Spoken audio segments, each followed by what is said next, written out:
สวัสดีค่ะสวัสดีค่ะท่านผู้ชมทุกท่านค่ะเดี๋ยววันนี้เราจะมาทำสูตรปลูกคิ้วและขนตานะคะทุกคนเนาะสูตรปลูกคิ้วและขนตาเร่งให้ขนคิ้ว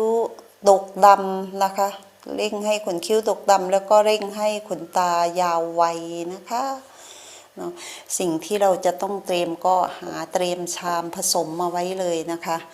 สิ่งที่จะต้องใช้นั่นก็คือนี่เลยอันนี้น้ำมันมะกอกนะคะทุกคน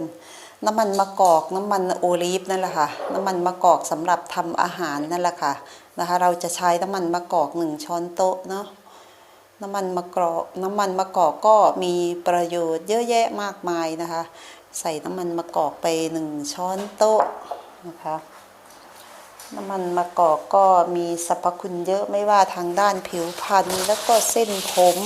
นะคะถ้าสิ่งไหนที่มีประโยชน์กับเส้นผมนั่นก็หมายถึงว่ามีประโยชน์กับขนตาขนคิ้วของเราด้วยนะคะทุกคนใส่น้ำมันมะกอกไปแล้ว1 ช้อนโต๊ะนะคะแล้วอีกอย่างที่เราจะต้องใช้นั่นก็คือเจลว่านหางจระเข้เลยค่ะนะคะเจลว่านหางจระเข้เลยเนาะคลิปนี้ทำไปไวๆเลยนะคะทุกคนเนาะเจลว่านหางจระเข้ก็มีสรรพคุณเยอะแยะมากมายสำหรับเส้นผมขนคิ้วขนตานะคะเราจะใช้เจลว่านหางจระเข้อยู่ที่1 ช้อนโต๊ะสัดส่วนจะเท่ากันหมดเลยนะคะใช้เจลว่านหางจระเข้1 ช้อนโต๊ะโอเค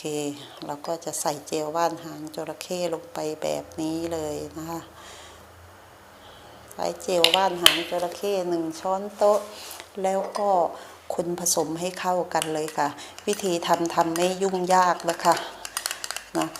วัตถุดิบก็หาง่ายๆเลยค่ะก็คนผสมให้เข้ากันเลยเนาะคนผสมน้ำมันมะกอกแล้วก็ว่านหางจระเข้ให้เข้ากันค่ะทำแค่พอใช้ก็พอนะคะทุกคนเนาะทำสูตรนี้สามารถเก็บได้7 วันนะคะสูตรนี้เก็บได้7 วันโดยไม่ต้องแช่ตู้เย็นเลยค่ะเก็บไว้ข้างนอกตู้เย็นเลยอุณหภูมิห้องเลยนะคะเก็บไว้ที่อุณหภูมิห้องนี่แหละ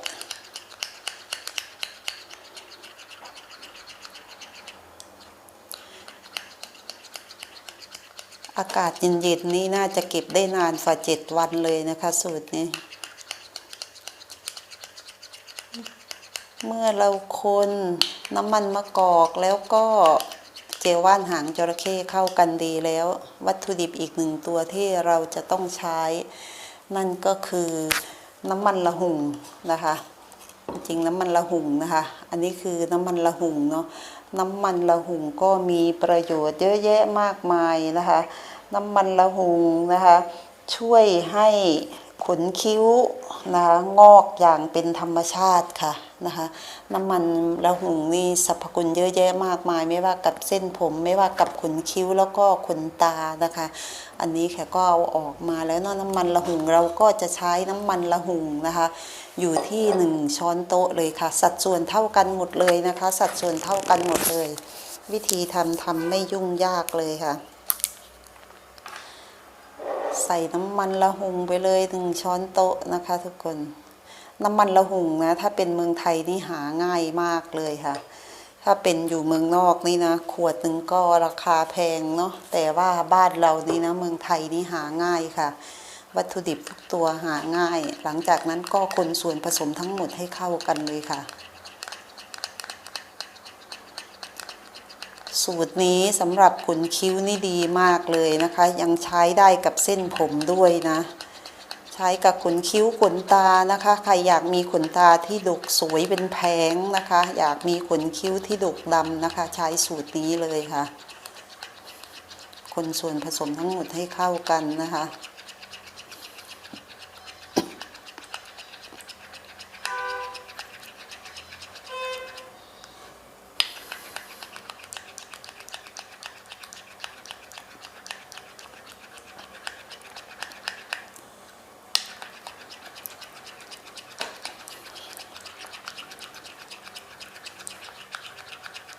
เป็นสูตรที่ทำง่ายนะคะแล้วก็คนส่วนผสมไปเรื่อยๆนะคะคนให้เข้ากันค่ะสูตรนี้แนะนำให้ทุกคนทำใช้นะคะสำหรับใครที่มีขนคิ้วงอกขนคิ้วบางนะคะทำใช้ได้เลยค่ะเป็นสูตรธรรมชาติน้ำมันละหุ่งก็มีประโยชน์เยอะแยะมากมายช่วยเร่งให้ขนคิ้วงอกเร็วอย่างทำเป็นธรรมชาตินะคะส่วนว่านหางจระเข้ก็ช่วยเร่งการเจริญเติบโตของเส้นผมและขนคิ้วขนตาสูตรนี้สามารถใช้ได้กับผมเลยนะคะสำหรับใครที่มีผมบางนะคะใช้ได้เลยเนาะโอเคแล้วก็คนได้อยู่ที่ประมาณนี้วิธีใช้ยังไงนะคะใช้ยังไงใครมีคัตเติ้ลบัตก็นี่แหละคัตเติ้ลบัตนะคะคัตเติ้ลบัตก็ได้หรือว่าจะเป็นถ้าใช้กับขนตาก็ควรใช้มัสคาร่านะคะทุกคนเนาะใช้มัสคาร่าเอาจุ่มลงในสูตรแล้วก็เอามาปัดขนตานะคะเนาะสำหรับใครที่ใช้กับขนคิ้วก็แนะนำว่าให้ใช้คอตเติ้ลบัดนะคะจุ่มลงไปในสูตรแล้วก็เอาไปทาแปะที่นี่เลยที่ขนคิ้วเราเลยค่ะทาแปะไว้เลยนะคะทาทิ้งไว้เลยค่ะนะคะทาทิ้งไว้เลยสูตรนี้สามารถเก็บได้นานด้วยทาไปแล้วเราไม่ต้องรีบร้อนล้างออกหรอกค่ะทิ้งไว้นานหลายๆชั่วโมงเลยแล้วค่อยมาล้างออกนะคะทาไปกับขนคิ้วเรานั่นแหละนะคะ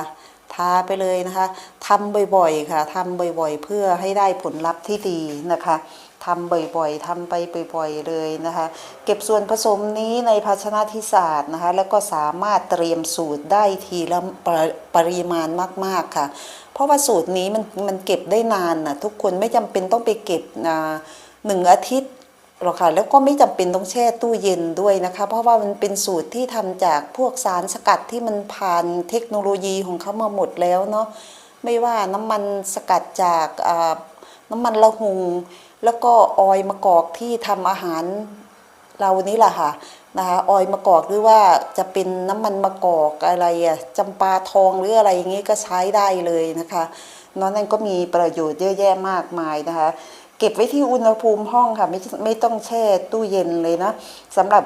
วิธีใช้ก็รู้แล้วเนาะถ้าใช้กับขนตาก็ใช้แปรงมัสคาร่าเลยนะใช้แปรงมัสคาร่านะจุ่มลงไปในสูตรแล้วก็ไปปัดขนตาเลยค่ะนะคะสำหรับใครที่ใช้กับขนคิ้วนะจะใช้เป็นคอตเติ้ลบัดหรือว่าสำลีก็ได้ค่ะจุ่มลงไปในสูตรแล้วก็เอามาทาตรงคิ้วเนาะทาทิ้งไว้เลยนะคะทำบ่อยๆนะคะทำบ่อยๆแล้วมันจะเร่งการเจริญเติบโต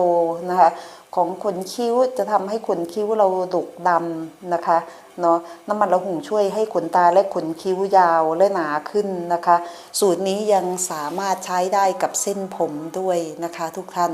เนาะแนะนำให้ทุกคนทำใช้เป็นสูตรที่ทำง่ายเนาะวัตถุดิบก็หาไม่ยากด้วยนะคะวัตถุดิบหาไม่ยากหาง่ายนะคะอย่างที่แขกบอกกันเนี่ยน้ำมันละหุ่งที่บ้านเรานี้นะที่เมืองไทยนะหาซื้อง่ายที่เมืองนอกก็หาซื้อง่ายค่ะตามร้านขายยาขายพวกเครื่องคอสเมติกนะคะเขามีขายให้หมดเลยค่ะนะคะแนะนำให้ทำใช้สำหรับใครที่มีขนคิ้วงอกขนคิ้วบางนะคะอยากจะได้ขนคิ้วที่ดกดำแนะนำสูตรนี้เลยนะคะเป็นสูตรที่ดีมากค่ะนะคะเป็นสูตรที่ดีมากขนตาเร่งขนตาให้เจริญงอกงามยาววัยสำหรับใครที่มีผมร่วงผมบางเอาสูตรนี้นะขยี้ตามหนังหัวแล้วก็นวดหนังหัวให้เบาๆนวดเส้นผมนะน้ำมันละหุ่งก็มีประโยชน์สำหรับเส้นผมด้วยนะคะน้ำมันมะกอกด้วยว่านหางจระเข้ด้วยนะคะนี่แหละวันนี้เราก็มาคลิปสั้นๆบ้างนะคะเนาะก็ขอขอบคุณทุกท่านที่เข้ามารับชมนะคะถ้าหากเห็นว่าคลิปนี้มีประโยชน์นะคะก็ฝากกดไลค์กดแชร์กดติดตามเพื่อเป็นกำลังใจให้ด้วยนะคะอย่าลืมกดกระดิ่งเอาไว้นะคะเพื่อที่จะได้ไม่พลาดคลิปใหม่ๆที่ทางเพจลงไปค่ะขอบคุณสำหรับการติดตามรับชมค่ะสวัสดีค่ะ